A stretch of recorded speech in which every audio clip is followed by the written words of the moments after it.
Hello and welcome to Revelation 4 Revolution. Today I want to talk to you on what I called making fear work for you. Making fear work for you. And we're taking our scriptures from the book of 2 Chronicles, chapter number 20, from verse 2 to 4. Amen. Then there came some that told Jehoshaphat, saying, There cometh a great multitude against thee from beyond the sea on this side Syria, and behold, they be in Hazazon Tamar, which is Engedi. And Jehoshaphat feared, and set himself to seek the Lord, and proclaimed a fast throughout all Judah. And Judah gathered themselves together to ask help of the Lord. Even out of all the cities of Judah, they came to seek the Lord. Praise the Lord. Father, in the name of Jesus, I thank you for this privilege and opportunity to speak your word to your people. Father, as your word goes forth, the Bible declares that you sent your word and you healed them and delivered them from their destruction. Father, let your word bring healing and manifest deliverance to your people, everyone hearing me now, all over the world, in the name of the Lord Jesus Christ. Amen and amen. Making fear work for you. Amen. The Bible tells us, and Jehoshaphat feared. Jehoshaphat feared. Most people treat fear as a bad thing. Most people treat fear as a bad thing. Fear is the voice of the devil and can lead to bad or good, depending on what you do with it. Depending on how you handle fear, it can produce good or it can produce bad. Different people have different responses to fear. Amen. Fear is bad when we allow it to paralyze us or make us to doubt God and run from Him, and as a result to self-help. When fear paralyzes you, when it makes you to run from God, makes you not to go to church, when it paralyzes you and makes you not to do what you're supposed to do, when it makes you begin to doubt God, then you resort to self-help. That is a bad manifestation as a result of fear. However, fear can be good when it brings us to terms with the reality and acknowledgement of our need for God, and like Jehoshaphat, drive us to Him. When fear comes and you look at the thing that is so huge in front of you, you look at that mountain, and you acknowledge that you are not able to meet this mountain. You don't pretend about it. And you come to terms with the fact that, look, your frailty, you're weak as an individual, as a person. And it makes you to run to God. It makes you to just go to Him and to hold His feet. Moses said, look, we have been going around this mountain, though he said, if you will not go with us, we are not moving from this place. Moses realized that if they went alone, they would be meat for their enemies. But with God. So when fear comes, when that thing that brings fear, when that challenge comes, that makes you to recognize their need for God and drives you to God, it is a good fear. It's a good outcome. It's a good manifestation. Hallelujah. Jehoshaphat was confronted by what was bigger than him. He feared. It led him to seek out his ally, and we know how that turned out. When 3 armies came against him, he recognized he was out of his league. He recognized that they were going to deal with him. Fear made him to look for God. Amen. The same thing happened with David. When David stood in front of Goliath, of course he would have seen the giant Goliath. He would have seen himself, and he would have known that there was no way by himself he could have defeated Goliath. And he had to go to his ally, and he began to speak by the voice of God. He began to speak as one who had God. He began to make the declaration as one who had God, because he had God on his side. Hallelujah. Hallelujah. And because of that, he was able to deal with Goliath. Fear drove him to recognize that he needed God. Hallelujah. Hallelujah. While the other Israelites, fear paralyzed them and they were hiding and they couldn't get victory. Praise the Lord.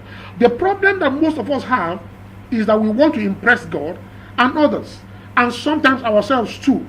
Hence, going on in an effort to show faith. We want to impress God. We want to impress other people. Heck, we want to even impress ourselves. We want to even impress ourselves. We want to show that we exercise faith.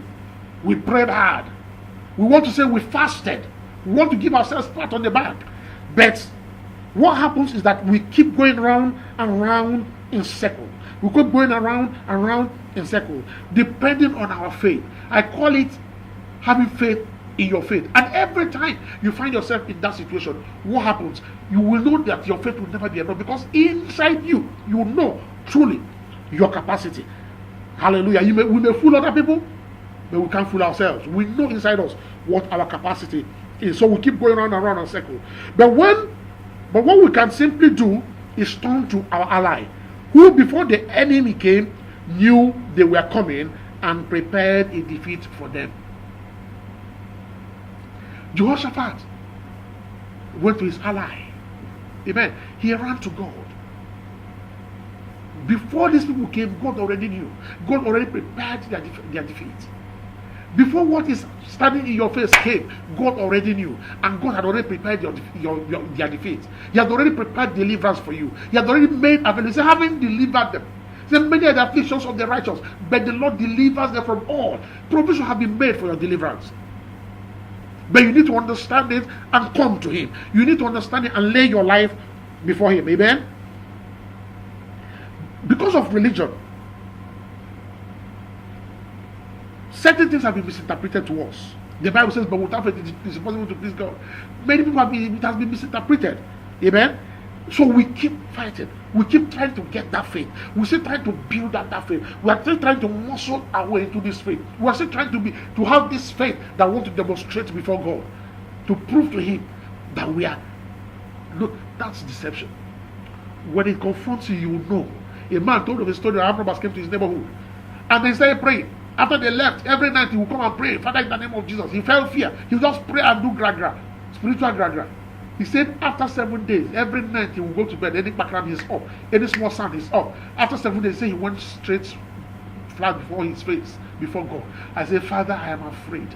This thing has put fear in me.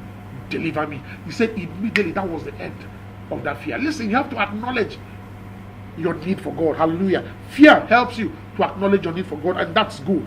Amen. Praise the Lord. God says you should come the way you are. He says you should come the way you are. He said to obtain mercy and grace to help in times of need. God knows that you need Him. Your faith is shown in your demonstration of your need for God. Your faith is shown in your demonstration of your need for God. Hallelujah. So stop flexing your faith muscle before God. Stop flexing your faith muscle before God. He's not impressed by it. He's not impressed by it. He's not impressed by it. What pleases Him more is your recognition of your fickleness, your recognition of your weakness, and your coming to Him for strength. He said, be strong in the Lord and in the power of His might. Be strong in the Lord and in the power of His might, not in the power of your mind. Don't be strong in yourself. Be strong in the Lord. The things that are, listen, the devil have been playing pranks for over millions of years, thousands of years, before the world came. Therefore, what do you want to do with it? But there is one that is bigger than Him, and He's our ally. His name is Jehovah. Praise the Lord. Praise the Lord. God says, come. Stop flexing your muscles. Look at our father Abraham. He is a father of faith. How many people still remember? Abraham feared many times. Abraham doubted many times. And there came a time he had to reacquaint himself with God. He had to go back to God. He had to say, Father, look, know something. Hallelujah. Hallelujah. And the Bible says he decided, he became persuaded that whatever God said is. He took away his eyes from the source and the cause of fear, and he turned to Baba God. He held on to his ally, and we know how it worked out. Listen to me, I have said all these things to say this to you, that your fear can be a good thing. That thing that is challenging you becomes a good thing, because today you are dropping it and you are going on to hold on to Jehovah. Because today it is making you to go to God. It is not paralyzing you anymore. If before now it has paralyzed you, this word of deliverance is coming. You're free now. You're loosed to turn to God and to say to him, Father, I am not able. Of my own, I can do nothing. Do something for me. Hold on to him. Let your fear, let that challenge drive you to God today. It is a good thing. Listen, we all have to come to that place when we stop all these struggles, trying to impress God or to impress ourselves. We have to stop. It's time to stop. God said, come. Come. Jesus said, I have overcome the world. Come. Today I pray for you in the name of the Lord Jesus Christ, that whatever is challenging you, whatever has intimidated you, today they leave you alone in the name of the Lord Jesus Christ. Today they let you go in the name of the Lord Jesus Christ. Whatever has caused fear, rejoice today, because it is driving you to God. And he is waiting. Before today, he already knew you were coming. Come just as you are. Come with your fear. Come with your trembling. Because it is your acknowledgement that you need him. I pray for you today in the name of the Lord Jesus Christ. Let your deliverance come. Let your deliverance come. Let your deliverance come. And if by any chance, as you're listening to me, you have not given your life to Jesus Christ, you have not made him your Lord and Savior, I want you to do that today. It is the biggest way you acknowledge your need for him. It is your biggest way of acknowledging your dependence on him. Just say, dear Lord Jesus, I believe in my heart that you're the Son of God, and that you came into this world, and you died for my sin, and you were raised for my justification.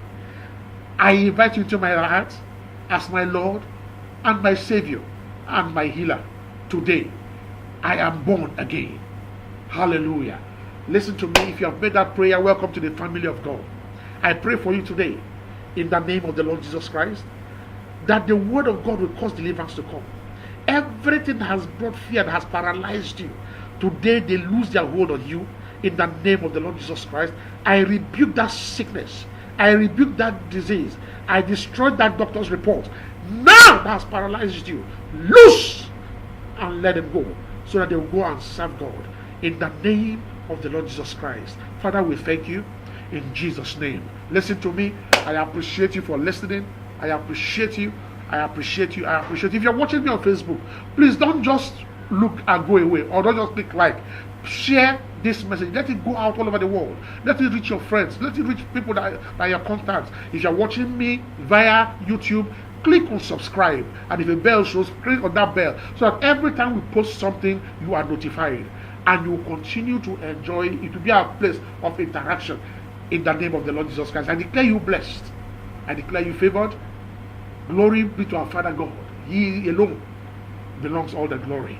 In Jesus' mighty name. Thank you for listening. I am Chris Murphy Ikotoye. I'll see you next time. God bless you.